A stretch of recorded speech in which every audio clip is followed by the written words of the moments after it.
నాన్నగారు మీకు సర్ప్రైజ్. మామిడికాయ చాలా ఇష్టం. ఎక్కడి నుంచి తీసుకొచ్చావే పిల్ల? కొట్టలేదు, అక్కడి నుంచి తీసుకొని వచ్చా. అక్క వాళ్ళ కూతురు శ్రావణి నీతోటి కదా వచ్చింది. ఎక్కడ ఆమె?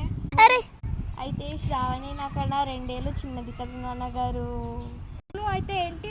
అయితే మేము ఇద్దరు ఎవరు లేరని తోటలో మామిడికాయ తెంపుతుంటే ఒక పెద్దాయన వచ్చి మమ్మల్ని ఇద్దరిని తిట్టారు.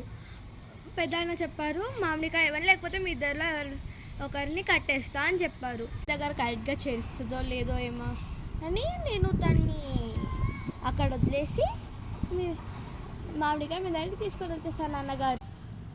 అయ్యో ఎంత పని చేసావే పిల్ల? శ్రావణి, మామయ్య శ్రావణి ఏమైందే పిల్ల? మామయ్య చూడండి మామయ్య, శ్రావణి మామిడికాయ ఆయనకి ఇచ్చేయచ్చు కదా, నన్ను కట్టించేసింది. త్వరగా నా కట్టలు పండి నాన్నగారు.